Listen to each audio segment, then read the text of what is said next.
Assalamualaikum warahmatullahi wabarakatuh. Berikut beberapa mu'alaf cerdas yang balas komen netizen Oten yang gak ada angin, gak ada hujan, tapi tak sur kau skip. Masuk. A'udzu billahi minasy syaithanir rajim. Bismillahirrahmanirrahim. Isa di Islam tidak sama dengan Yesus Kristus Kristen. Baca perubahan hari raya Isa Al-Masih sudah diganti. Melanie, thank you. Udah diganti ya, baguslah. Jadi kalau ada memang hal-hal yang tidak sesuai atau menimbulkan kejanggalan, sebaiknya kalau tidak revisi ganti ya kan. Kalau masih ada hal-hal yang layak untuk diganti atau revisi, suruhlah diganti Melanie, biar nggak apa kali, ya kan? Jadi dirimu dan sekelompok orang juga tentunya mengatakan bahwa Isa, Yesus itu tidak sama, kita hargainya itu. Tapi diriku dan sekelompok orang-orang yang lain mengatakan bahwa Isa, Yesus itu oknum yang sama, sosok yang sama, boleh dihargai juga ya kan? Sama-sama saling menghargai lah kita, biar enak.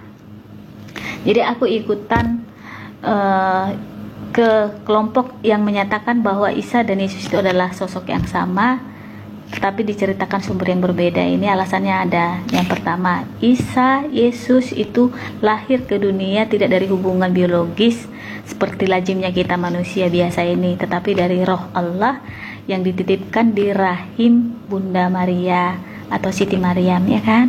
Yang kedua, Isa, Yesus ada tali persaudaraan, ikatan kekerabatan dengan Nabi Zakaria atau Imam Zakaria kalau di Alkitab.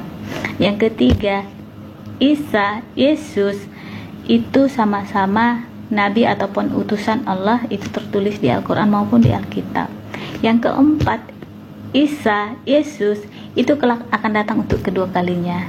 Sangat prinsipal, ya kan? Yang membuat diriku menyebutkan, oh ini orangnya sama. Bedanya apa? Bedanya di Alkitab Yesus disalibkan, mati, dikuburkan, bangkit, naik gitu. Di Al-Quran Yesus naik. Tetapi aku lebih percaya 100% aku meyakini tidak kurang tidak lebih Al-Quran. Kenapa? Jawabannya ada di Alkitab. Agak lain ya. Ya, jadi yuk kita lihat. Jadi jelas tadi bahwa Yesus lahir ke dunia tidak dari hubungan suami istri. Ya kan? Tidak ada urusan laki-laki di sini. Tetapi yang dikisahkan, yang diriwayatkan silsilah Yesus itu dari garis ayah. Itu ditulis oleh Matius dan Lukas, coy. Agak lain kan, agak membelok dia alurnya jadinya. Padahal di sini tidak ada urusan laki-laki. Ya. Kemudian silsilah yang ditulis Lukas dan Matius tidak persis sama. Padahal kalau untuk suatu silsilah itu harus persis sama, menceritakan satu orang harus persis sama, tidak boleh berbeda. Karena nanti kalau ada satu pun yang berbeda, salah orang yang ditunjuk. Masuk kan? Iya. Jadi kalau hanya untuk menggenapi nubuatan-nubuatan para nabi terdahulu, gak boleh juga kita lupa kalau kitab Taurat dan kitab para nabi-nabi terdahulu yang di perjanjian lama itu Yahudi punya barang. Ya enggak sih? Masuk enggak? Masuk ya kan?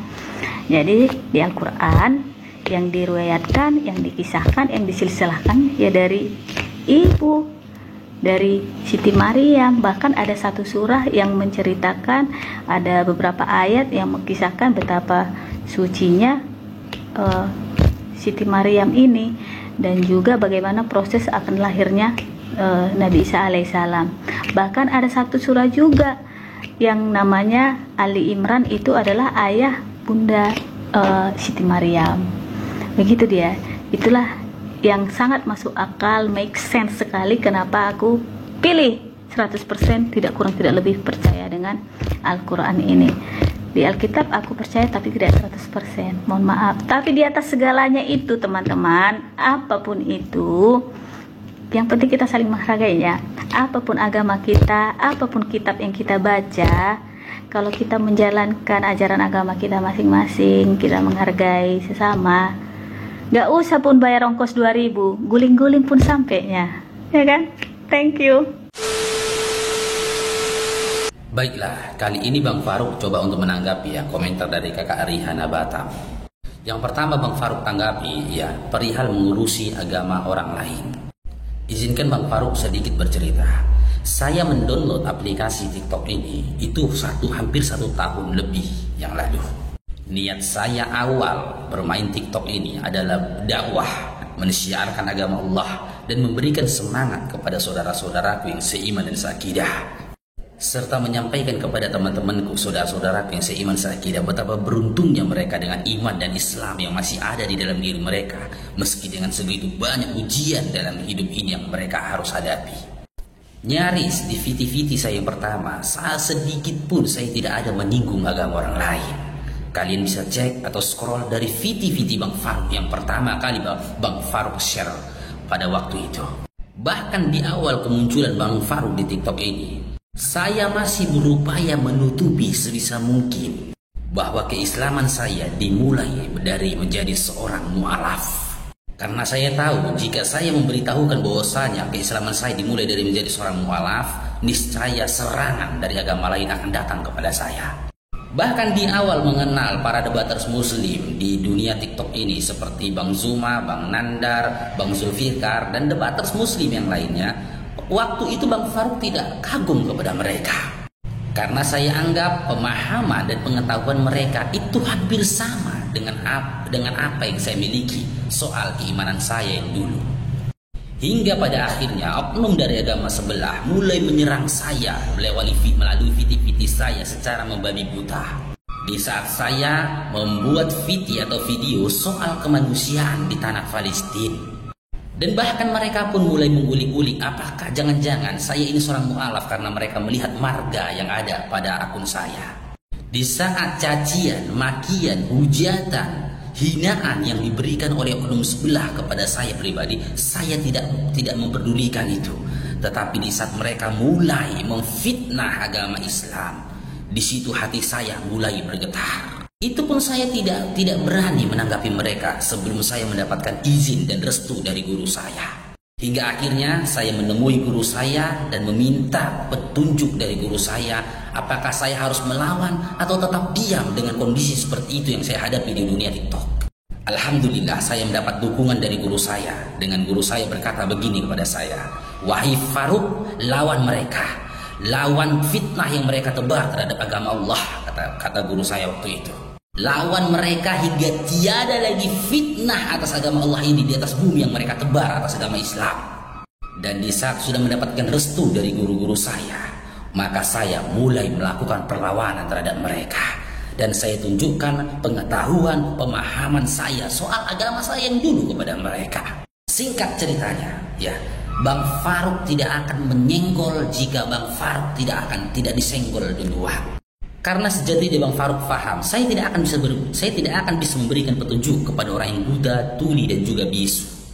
Dan untuk mengurusi bangsa yang lain, ya Kakak Rihana, saya sampaikan kepada kakak ya, yang saya urusin bukan bangsanya, tetapi kemanusiaan yang ada di sana.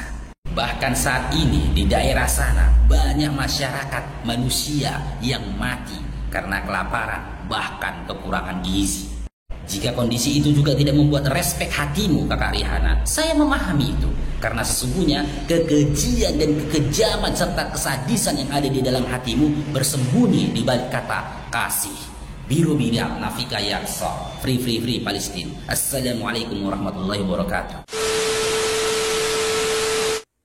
Jadi menjawab asumsi si Vera nih, aku ada cerita tentang cerita almarhumah semasa hidupnya ke tetangga-tetangga aku gitu kan. Tentang aku setelah masuk agama Islam. Jadi nggak sehancur yang kau ceritakan ini. Beliau menceritakan kepada teman-temannya ini bahwa aku itu berubah menjadi orang yang lebih baik. Menjadi tertutup, bukan seperti orang yang dulu gitu, kata mama aku. Ternyata Islam itu nggak seburuk yang kukira. Ternyata anakku itu menjadi orang lebih baik, rumah tangganya baik-baik gitu. Mungkin ada di kampung masuk agama Islam, jauh dari orang tuanya gitu kan, nggak menjalin komunikasi dengan baik. Nah itu yang nggak boleh, di ajaran agama Islam nggak boleh seperti itu. Islam itu indah. Kita kalau beragama Islam itu justru kita harus semakin kuat silaturahminya dengan orang tua kita. Seperti itu. Ini dibuktikan dengan omongan di buku yang terakhir.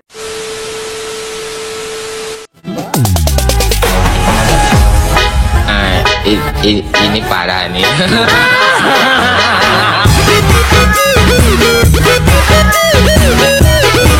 Woo!